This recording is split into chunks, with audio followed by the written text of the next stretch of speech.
인수 전부터 말이 많았던 일론 머스크의 트위터 인수가 드디어 이뤄졌습니다. 일론 머스크는 440억 달러, 우리나라 돈으로 약 63조 원의 트위터를 인수했습니다. 머스크는 새가 자유를 얻었다라는 트윗을 남겨 트위터 인수를 완료했음을 알렸습니다.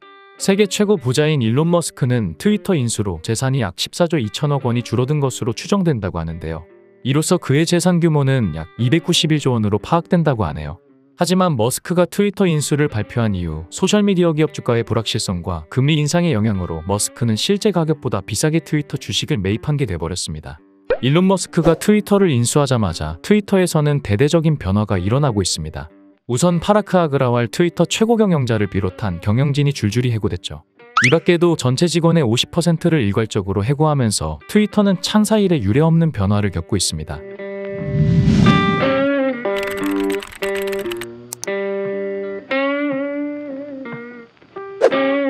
워싱턴 포스트는 트위터 직원 3,700명이 감축 대상으로 선정됐다고 전했는데요. 이 와중에 머스크의 해고 방법이 논란이 되고 있습니다. 바로 하룻밤 사이에 3,700명이 해고 통보를 받았기 때문이죠. 해고자들은 새벽 3시에 노트북 접근이 막힌 것을 보고 깨달았다. 내가 해고됐다는 것을. 4살 아들에게 아빠가 실업자가 됐다고 얘기했다 등 경험담을 트위터 해고라는 해시태그를 달고 쏟아냈습니다. 30여 명이 근무하는 트위터 코리아도 전체 직원 중 25%가 정리해고 대상에 포함됐다고 하죠. 트위터 코리아의 임원은 모든 직원이 금요일 중 정리해고가 실시된다는 안내를 메일로 받았고, 해고 대상자는 회사 이메일에 접근이 차단되므로 개인 메일을 확인하라고 안내받았다고 전했습니다. 일론 머스크는 대량 해고가 이뤄진 지난 4일에 이런 방식에 대해 회사가 하루에 400만 달러 이상의 적자를 기록하고 있어 선택의 여지가 없었다며, 나가는 인원 전원에게는 3개월치의 급여가 제공되는데 이는 법으로 요구하는 것보다 50% 많은 것이라고 강조하는 트윗을 하기도 했습니다. 이러한 트위터의 대량 정리해고에 조 바이든 미국 대통령은 머스크가 세계에 거짓말을 내보이고 뿜어내는 수단을 샀다. 미국에는 편집자가 없다며 비판했고, 폴커 튀르크 유엔 인권 최고대표는 출발이 좋지 않다. 트위터는 인권이 경영의 중심이어야 한다고 유엔으로선 이례적으로 우려를 표명하기도 했죠.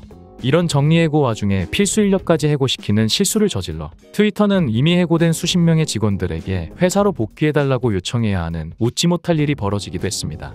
이를 두고 블룸버그는 트위터의 해고 직원 복귀 요청은 정리해고 과정이 얼마나 긴급하고 혼란스럽게 이루어졌는지를 보여준다고 지적하기도 했죠. 현재 트위터에는 3,700명의 직원이 남았으며, 일론 머스크는 직원들에게 트위터의 새로운 기능을 신속하게 출시할 것을 요구하고 있어서 직원들은 집에 가지도 못하고 사무실에서 잠을 자는 등 강행군을 소화하고 있다고 합니다. 트위터의 혼란은 인원 감축 외에도 여러 부분에서 일어나고 있는데요. 트위터를 사용하는 기업이나 유명인의 닉네임 옆에는 파란색 인증마크가 있는 것을 알고 계실 겁니다. 이 인증마크는 계정 소유자가 영향력이 있고 신원이 확인되었을 때 달 수 있는데요. 머스크는 이 인증 비용으로 한 달에 $20를 청구할 계획이라고 밝혔습니다. 이미 인증마크를 가지고 있는 계정의 경우 지금보다 더 비싼 비용으로 마크를 구독하지 않으면 90일 후에 프로필에서 인증마크를 제거할 계획이라고 하죠. 이는 머스크가 트위터를 인수한 후 가장 처음으로 하는 대형 프로젝트로 11월 7일까지 이 서비스의 출시 기한을 지키지 않으면 관련자들은 모두 해고할 것이라고 밝히기도 했죠. 또한 머스크는 트위터의 유료 서비스인 트위터 블루의 요금을 기존 4.99달러에서 8달러로 2배 가까이 올린다는 소식을 트윗을 통해 알리기도 했습니다. 트위터 블루는 현재 미국, 캐나다, 호주, 뉴질랜드 4개 국가에 먼저 도입한 프리미엄 서비스로 트윗 취소, 북마크, 맞춤 탐색 등을 제공합니다. 머스크는 사람들은 유료 서비스에 대한 대가를 지불해야 한다. 트위터의 수익을 전적으로 광고주에게만 의존할 수는 없다며 트위터 블루 요금 인상에 대한 이유를 밝혔죠. 이런 상황에서 머스크가 도널드 트럼프 전 미국 대통령의 계정 복구 문제를 논의하기 위한 콘텐츠관리위원회를 구성하기로 하자, 이러한 극단적 변화에 우려를 표한 광고주들이 잇따라 유료 광고를 중단하는 사태가 벌어지고 있습니다. 트럼프의 트위터 계정 영구 정지에 대해 잠시 설명하자면, 지난 바이든의 대선 승리 후 미국 연방의사당에서 대선 승리를 공식 인증하는 절차가 이루어지고 있었습니다. 그때 수백 명의 트럼프 지지자들이 의사당에 침입했고, 의사당 안에서 발생한 폭력 사태로 민간인 4명과 경위 1명이 숨지는 사건이 일어났습니다. 트럼프는 연방의사당을 습격한 자신의 지지자들을 향해 애국자들이라는 트윗을 남겼고, 이후 12시간 동안 계정 정지를 당했는데요. 트위터는 트럼프가 규칙을 위반할 경우 계정을 영구 정지시킬 것이라고 경고했습니다. 계정 정지가 풀린 후 트럼프는 나와 미국 우선주의, 미국을 다시 위대하게의 표를 던진 7,500만 명의 위대한 미국인 애국자들은 미래에도 오랫동안 큰 목소리를 낼 것이다.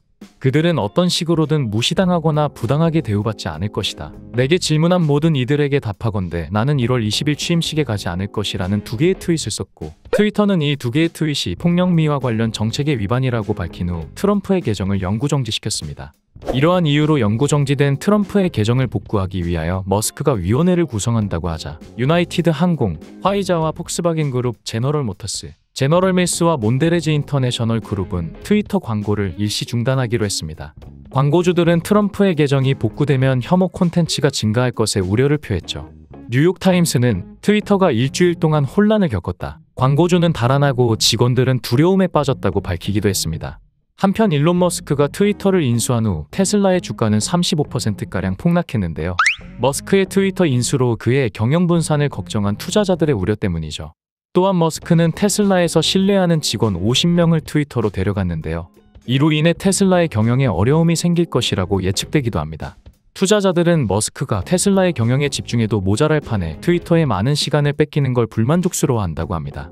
또한 세계 최고의 부자가 트위터 같은 거대 소셜미디어를 인수하여 언론까지 장악할 수 있을 것이라는 것에 문제를 우려하는 목소리도 큽니다. 실제로 일론 머스크는 미국 중간선거를 하루 앞두고 정치 중도층에게 공화당을 찍을 것을 촉구하는 트윗을 올려 논란이 되기도 했습니다. 로이터 통신은 머스크의 트윗은 주요 소셜미디어 플랫폼 대표가 미국의 한 정당을 노골적으로 지지한 첫 번째 사례라며, 머스크가 트위터를 장악한 뒤 불과 며칠 만에 조 바이든 대통령의 반대 세력에 힘을 실어줬다고 평가했죠. 이렇듯 트위터 인수 초기부터 갖가지 구설수에 시달리고 있는 일론 머스크가 앞으로 트위터를 어떤 식으로 운영하게 될지 귀추가 주목되고 있습니다.